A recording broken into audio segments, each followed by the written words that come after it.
Corona के बढ़ते मामलों पर वजीर आजम नरेंद्र मोदी ने कहा कि हमें अलर्ट रहने की अशद जरूरत है। वज़ीर आला के साथ जायजा मीटिंग से खिताब करते हुए वजीर आजम ने कहा कि कोरोना से मुकाबले के लिए ज़ाबितों पर अमल करना बेहद जरूरी है। यूक्रेन जंग के सारे आलम पर पड़ रहे असरात का हवाला देते हुए उन्होंने कहा कि सप्लाई चेन मुतासिर हुई है, लिहाजा मरकज और रियासतों के बीच तालमेल की पहले से ज्यादा जरूरत है। उन्होंने अफराद क़ुव्वत में इजाफा करने और तिबी शोबे के बुनियादी ढांचों में बेहतरी लाने की बात भी कही।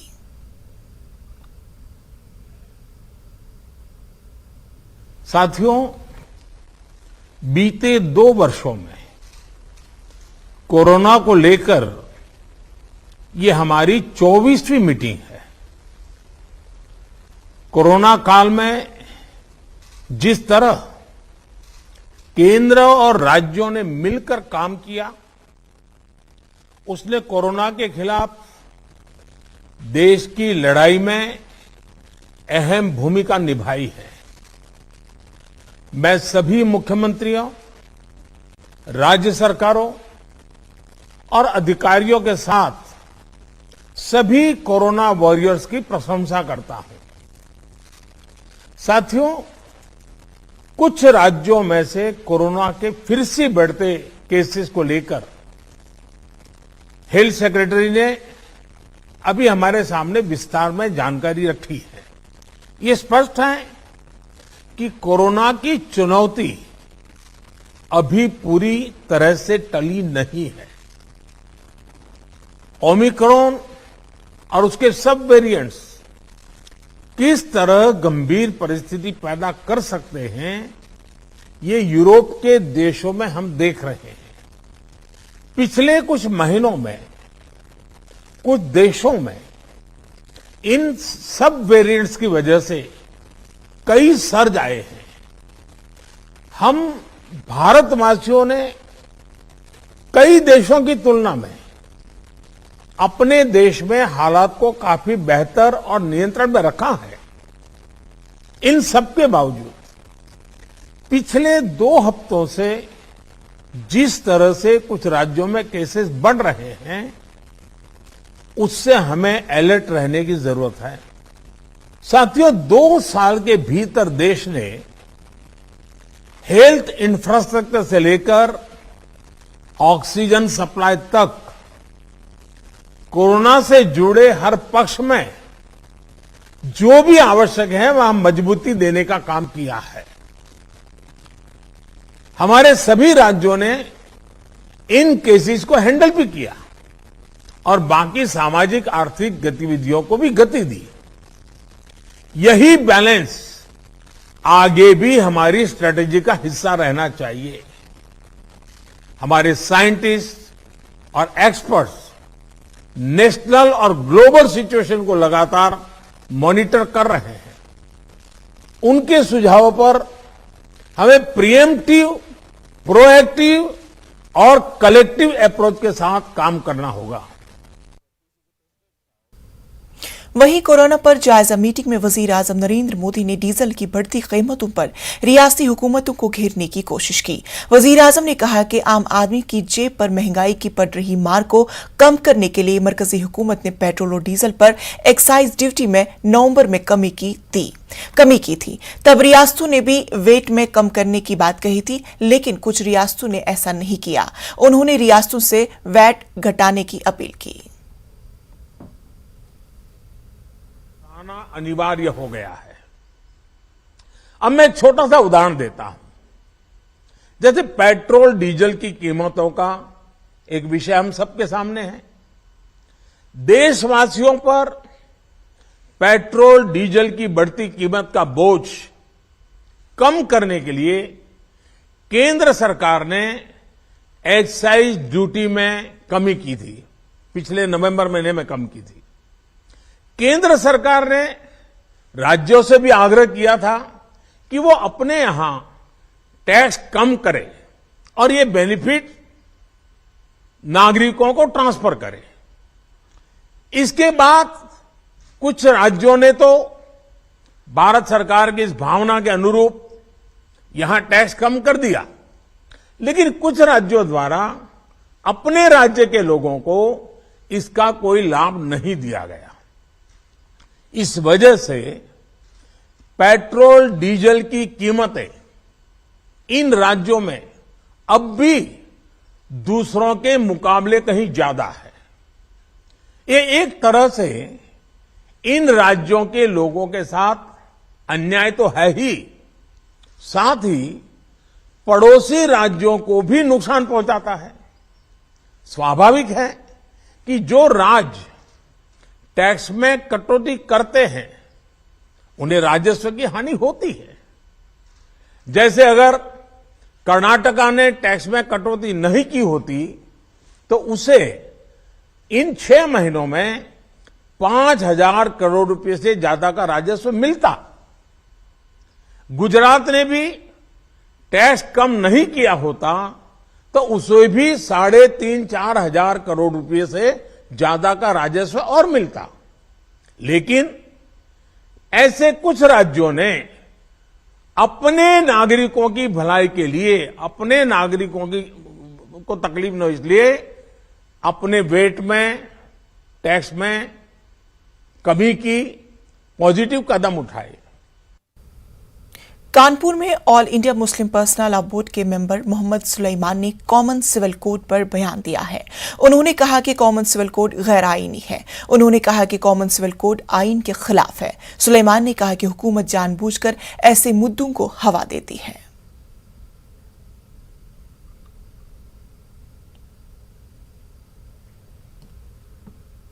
कॉमन सिविल कोड को लेकर एक बार फिर से मुद्दा गरमाया है। हमारे साथ बात करने के लिए मुस्लिम पर्सनल लॉ बोर्ड के तासीसी मेंबर सुलेमान साहब मौजूद हैं। उनसे बात करते हैं। सुलेमान साहब, किस तरह से एक बार फिर से कॉमन सिविल कोड को लेकर बात बढ़ रही है और मुस्लिम पर्सनल लॉ बोर्ड की तरफ से एक बयान भी आया है, क्या लगता है आपको कि किस तरह से सरकार एक बार फिर से कॉमन सिविल कोड का मुद्दा बना रही है, क्या लगता है? देखिए, इस समय जो सरकार प्रदेश और देश में है उनके समक्ष जो वास्तविक मुद्दे हैं जनता के, शिक्षा, स्वास्थ्य और रोजगार, उन मुद्दों पर तो कुछ करने को है नहीं। तो हमेशा वो जनता को भड़काने के लिए कि भटकती रहे जनता, ऐसे मुद्दे लेकर खड़े हो जाते हैं जो 80% बनाम 20%, हिंदू बनाम मुस्लिम, हिंदुस्तान पाकिस्तान है। ये मुद्दे असल मुद्दे नहीं हैं। हाँ, ये इश्यूज हो सकते हैं लेकिन ये उनके मुद्दे बन जाते हैं और बनाते रहते हैं। जहाँ जहाँ भी भाजपा की प्रांतों में सरकार है वहाँ खासतौर पर ये मुद्दे उठाए जा रहे हैं। आपको मालूम है, चलने वाली नहीं। सुलेमान साहब, एक चीज़ और कि जिस तरह से सीए के दौरान पूरे देश में विरोध हुआ और कई जगह हिंसाएं भी हुई, कॉमन सिविल कोड को लेकर क्या लगता है एक बार फिर से इस तरह का माहौल बनेगा या क्या कुछ हो सकता है? देखिए, कॉमन सिविल कोड का मसला शरीयत के तहफ़्फ़ुज़, शनाख्त और मजहबी अकायद से जुड़ा हुआ मसला है।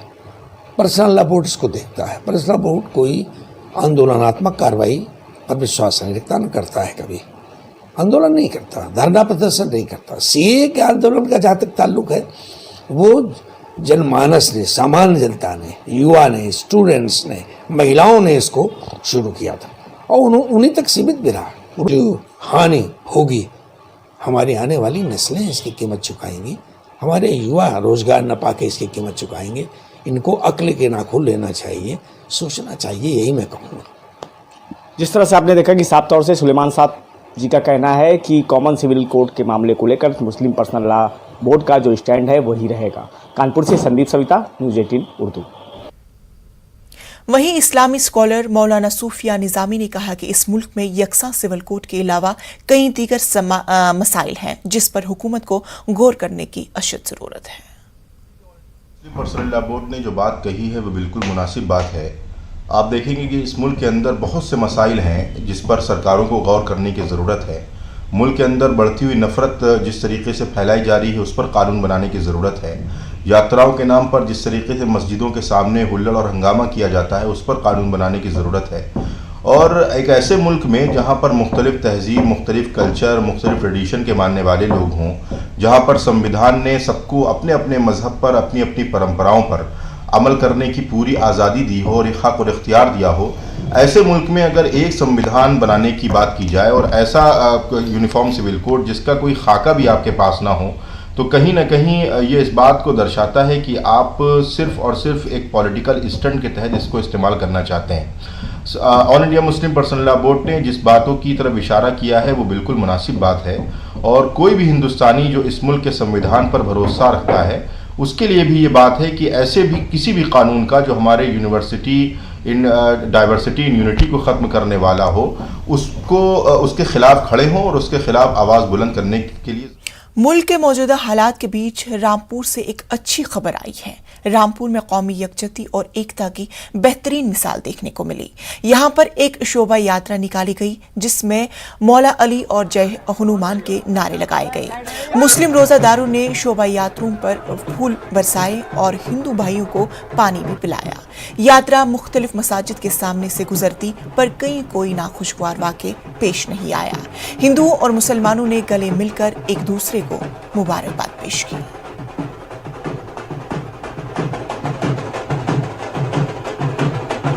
आज हमारे यहाँ बालाजी महाराज का, हनुमान जी का शोभा यात्रा जुलूस था। बहुत बड़ा जुलूस होता है, तो रास्ते में कई मस्जिदें पड़ती हैं और ये सिखों के गुरुद्वारे पड़े, एक दो मस्जिदें ज़्यादा पड़ती हैं, मंदिर भी पड़े। तो जो बहुत बड़ा जुलूस था, और कोट करने वाली बात इसलिए मैं कह रहा हूँ कि कल लोगों ने बड़ा दिल दिखाते हुए जयकारे लगाए हनुमान जी के, और मस्जिदों से लोगों ने फूल बरसाए, उनको दुपट्टे ओढ़ाए, पट्टे पहनाए। एक अच्छा उन्होंने एक मिसाल पेश की। इन लोगों ने भी मस्जिद के पास अपनी आवाज़ें कम कर ली, एक दूसरे के गले मिले, एक दूसरे का इस्तकबाल किया, एक दूसरे की तारीफ़ की और उन्होंने एक दूसरे का सम्मान किया। तो ये बहुत अच्छी मिसाल है, एक उदाहरण पेश किया लोगों ने। हम इसका वेलकम करते हैं। ये बहुत अच्छी नज़ीर है, सबको इसका पालन करना चाहिए। और एक उदाहरण पेश किया गया है। मैं समझता हूँ कि आगे चल के बहुत ही अच्छा सौहार्द कायम करेगा। ब्रेक के बाद इस्तकबाल। तेलंगाना की हुकूमरान जमात तेलंगाना राष्ट्र समिति का 21वां यौम तासीस रियासत भर में मनाया जा रहा है। हैदराबाद के इलाका माधवपुर में HICC में पार्टी का प्लेनरी इजलास जारी है। शहर के अहम मकामात पर मंदुबेन के खैर मकदम के लिए बड़े बड़े कटआउट्स लगाए गए हैं। 3000 मंदुबेन को शिरकत के लिए दावत दी गई। पार्टी सरबराह KCR ने पार्टी परचम लहराया। उन्होंने तेलंगाना तहरीक की जदोजहद और रियासत की तरक्की का सफर बयान किया और साथ ही मरकजी हुकूमत को तनकीद का निशाना बनाया। उन्होंने कहा कि अगर तेलंगाना की तरह मरकजी हुकूमत पर सख्त मेहनत करेगी तो मुल्क का DGP बेहतर होगा। मुल्क में बढ़ते फिरकावारियत पर KCR ने अफसोस का इजहार किया। तेलंगाना राष्ट्र समिति ने कौमी सियासत में अहम रोल अदा करने का इशारा दिया। TRS कौमी सतह पर BRS यानी भारतीय राष्ट्र समिति करने की तजवीज दी है। इजलास में 13 करारदाद मंजूर किए जाने की तवक्को है। पार्टी के यौम तासीस के मौके पर रियासत के देहात, मंडलस और शहरों में पार्टी परचम लहराए गए।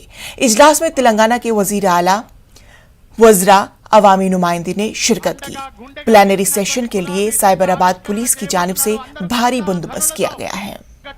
जोहार तेलंगाना मर वीरुలకు जोहार जोहार जोहार तेलंगाना मर वीरुలకు స్వాగతం తెలియజేద్దాం। అందరం కలిసి వారిని సగౌరవంగా స్థాయిలో టిఆర్ఎస్ ప్రభుత్వం పనిచేసిన స్థాయిలో కేంద్రంలో ఉన్న బీజేపీ ప్రభుత్వం కనుక పనిచేసి ఉంటే ఈరోజు మన స్థాయి 14.5 లక్షల కోట్లు ఉండేది. ఇది నేను చెప్తున్న లెక్క కాదు, comptroller and auditor general of India ఇచ్చే లెక్క, ఆర్థిక నిపుణులు చెప్పే లెక్క, అర్థశాస్త్ర పండితులు చెప్పే లెక్క. అంటే మనం చేసిన స్థాయిలో కేంద్ర ప్రభుత్వం పని చేయడం లేదు అనే దానికి ఇది ఒక ప్రబల తార్కాణం అని మనవి చేస్తా ఉన్నాం. దేశం విపరీతమైనటువంటి కొన్ని జాడ్యాలకు, అవాంఛితమైనటువంటి, అనారోగ్యకరమైనటువంటి, అవసరం లేనటువంటి కొన్ని పెడదోరణలు దేశంలో ప్రబలుతా ఉన్నాయి. అది భారత సమాజానికి ఏమాత్రం కూడా శ్రేయస్కరం కాదు. భారత సమాజం సహనం, శాంతికి ఆలవాలమైన సమాజం, సమాజంలో ఉన్న ప్రతి ఒక్కరిని ఆదరించేటువంటి సమాజం. ఇంత అద్భుతమైన ఈ దేశంలో కొన్ని దుర్మార్గమైనటువంటి విధానాలు, సంకుచితమైనటువంటి విధానాలు, ఇరుకైనటువంటి విధానాలు దేశ ఉనికినే ప్రశ్నించే స్థాయికి, దేశ గరిమకు గొడ్డలి పెట్టుల అశనిపాతంలా దాపురించే స్థాయికి పోతున్నటువంటి విషయం మనం గమనిస్తూ ఉన్నాం. మరి उत्तर प्रदेश हुकूमत ने मदरसा तजदीदकारी स्कीम के तहत चल रहे मदरसों की जांच का हुक्म दिया है ताकि हेराफेरी को रोका जा सके. इसके लिए हुकूमत ने कमेटी तश्कील दी है. कमेटी को जांच करने के लिए 15 मई तक का वक्त दिया गया है. जांच के तहत इमारत, अराजी, किरायानामा और मदरसों के स्टाफ पर ज़ैर तालीम तलबा की जांच की जाएगी. कमेटी मदरसों का मुआयना करने के लिए अपनी रिपोर्ट 15 मई तक सौंपेगी.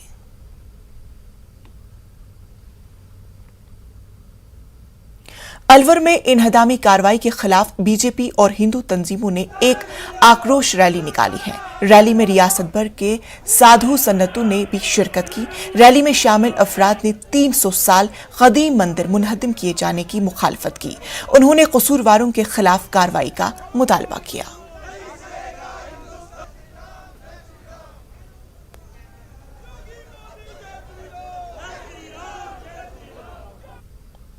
कोरोना के केसेस में लगातार इजाफा दर्ज किया जा रहा है. गुज़श्ता 24 घंटों में कोरोना के 2,927 मामले सामने आए हैं, जबकि इसी दौरान 2,252 लोगों की अस्पताल से छुट्टी दे दी गई है.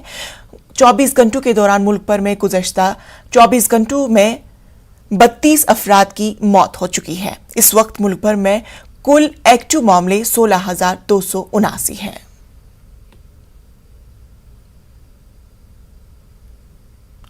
मुल्क भर में कोरोना एक बार फिर दस्तक दे रहा है. परेशानी की बात यह है कि इस बार इसकी जद में बच्चे ज्यादा आ रहे हैं. बच्चों के स्कूल अब ऑफलाइन मोड पर आ चुके हैं. ऐसे में बच्चों के साथ साथ सरपरस्तों की परेशानियों में मजीद इजाफा हो गया है. वालिदैन का कहना है कि हुकूमत को SOPs में कुछ बदलाव करना चाहिए और जरूरत पड़े तो एक बार फिर स्कूलों को ऑनलाइन मोड पर लाना चाहिए.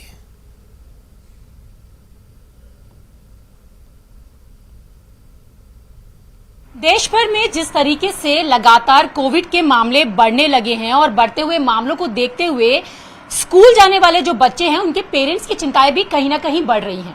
आज हम एक घर में पहुंचे हैं और यहाँ पर बच्चे भी हैं, पेरेंट्स भी हैं.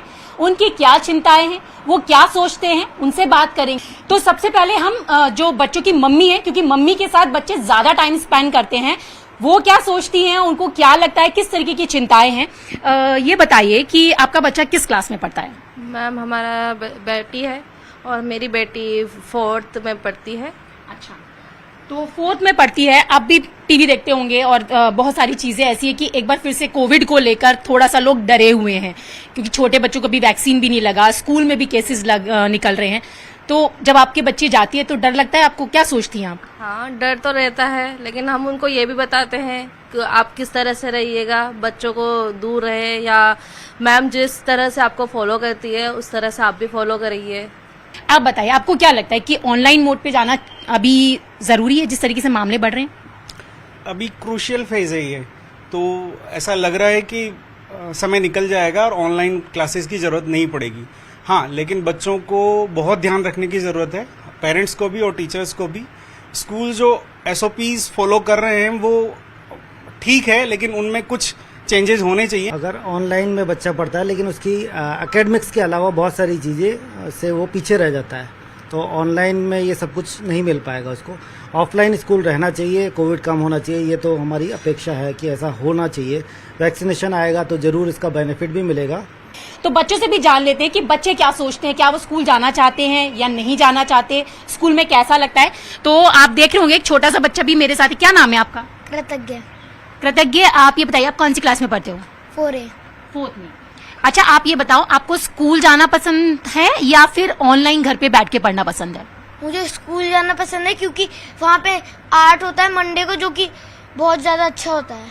अच्छा, आर्ट होता है और क्या क्या अच्छा होता है? और मेरे फ्रेंड्स भी मिलते हैं मेरे को. मैंने सेकंड देखी ही नहीं थी, क्योंकि सेकंड में उस समय हम कोरोना हो रखा था, तो फिर हम सेकंड में नहीं जा पाए थे. अच्छा, एक और भी बच्ची है, उनसे भी बात करेंगे. आपका क्या नाम है? मेरा नाम संभवी है.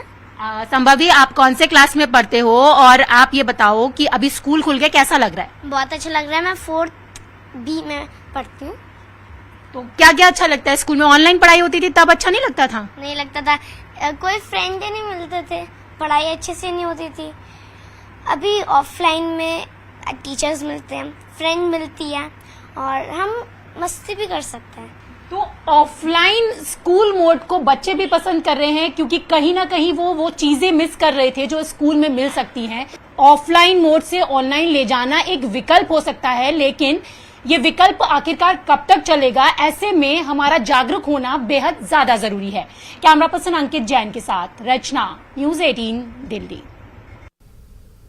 मुल्क में कोरोना के नए मामलों में इजाफा दर्ज किया जा रहा है, लेकिन अभी अस्पताल में दाखिल होने वाले मरीजों की तादाद कम है। दिल्ली के LNJP अस्पताल में अभी 99% बेड खाली है। अस्पताल के डॉक्टर सुरेश कुमार ने न्यूज़ 18 से खुसूसी बातचीत में टीकाकारी पर जोर दिया। उनके मुताबिक अगर वालिदैन कोरोना से बचाव का टीका नहीं लेंगे तो उनके बच्चों में कोरोना का खतरा बना रहेगा। में कोरोना का संकट एक बार फिर से बढ़ता नजर आ रहा है। हमारे साथ बात करने के लिए मौजूद हैं दिल्ली LNJP हॉस्पिटल के MD doctor Suresh Kumar. Sir, जिस तरीके से हमने 3 वेव देखी कोविड की और अब चूंकि मामले फिर से बढ़ने लगे हैं और सबसे ज्यादा इफेक्ट जो है वो छोटे बच्चों पर हो रहा है, तो किस तरीके से देखते हैं आप इसे? निश्चित रूप से अब हमने देखा कि पिछले 1 हफ्ते में जो पॉजिटिविटी रेट है वो बढ़ा है। 5% के लगभग पॉजिटिविटी रेट है और काफ़ी सारे केसेस नोएडा में, NCR में, दिल्ली में देखने को मिले। और बच्चे हमारे यहाँ पे 2 ही बच्चे अभी तक एडमिट हुए हैं। एक बच्चा सिक है, क्रिटिकल है, बाकी जो दूसरा बच्चा है वो रिकवर हो गया है। इसके साथ साथ पहले के मुकाबले में एडमिशन भी थोड़े बढ़े हैं। अभी हमारे पास 11 पेशेंट एडमिट है और हमारा जो स्क्रीनिंग है वो भी हमने शुरू किया है, फीवर क्लिनिक भी शुरू किया है। थोड़ा सा हमें अलर्ट होने की आवश्यकता है, ज़्यादा जागरूक होने की आवश्यकता है, क्योंकि अभी जब से ये रिलैक्सेशन ख़त्म किया है लोगों ने कि मास्क पे फाइन बीच में हट गया था, अब दोबारा से मास्क के ऊपर फाइन है, तो अभी कोरोना हमारे बीच से गया नहीं है। कोरोना हमारे वातावरण में, एयर में और सराउंडिंग में है। अभी भी हमें कोविड की गाइडलाइंस का पालन करना चाहिए। बिल्कुल सर, कोविड गाइडलाइंस का पालन करने की बात तो लगातार से की जा रही है। मास्क भी दोबारा से कंपलसरी कर दिया गया, तो क्या जो अस्पताल है उन्होंने भी अपनी तैयारियां शुरू कर दी हैं फिर से, क्योंकि मामले लगातार बढ़ रहे हैं। जहां हमने देखा कि 30 से 35 मामले आते थे, अब 1000 से ऊपर मामले प्रतिदिन आ रहे हैं। जी हाँ, हमने अपनी तैयारी पूरी की हुई है। पहले हमारे पास 250 बेड्स थे कोरोना के लिए। अभी हमारे पास कल हमें आदेश मिला है कि हमें 450 बेड्स लोकनायक में रिजर्व रखने हैं कोरोना के लिए। तो उसमें ICU बेड्स भी हैं, पीडियाट्रिक बेड्स भी हैं, नियोनेटल, नर्सरी और जो कोरोना पॉजिटिव मदर्स हैं उसका डिलीवरी के लिए सारी व्यवस्था हमने की हुई है और हमें पूरी तरह से तैयार है। यदि कोई भी सर्ज होता है या संख्या बढ़ती है तो लोकनायक ने पूरी तैयारी की हुई है। बिल्कुल सर, तैयारियां तो पूरी की हुई हैं और LNJP हॉस्पिटल लगातार कोविड पेशेंट्स के लिए काम करता रहा है। जैसे आपने अभी बताया कि एक छोटा सा बच्चा जो कि कोविड पॉजिटिव है, क्रिटिकल कंडीशन है। अगर स्कूलों की बात भी करें, चाहे दिल्ली NCR के स्कूल हों, SOPs तो जारी की गई हैं, लेकिन लगातार जो कोविड का शिकार अगर एक तौर से कहें सर, तो छोटे छोटे बच्चे बन रहे। कहीं ना कहीं पेरेंट्स डरे हुए हैं। वैक्सीनेशन भी नहीं थी, हालांकि कल मंजूरी दे दी गई कि 6 से 12 साल तक की उम्र के बच्चों को भी वैक्सीन लगेगी।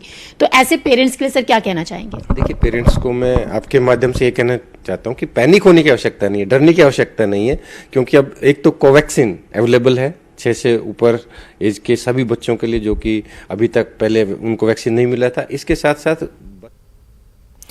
खबरों में फिलहाल इतना ही। मुझे दीजिए इजाजत। आदाब।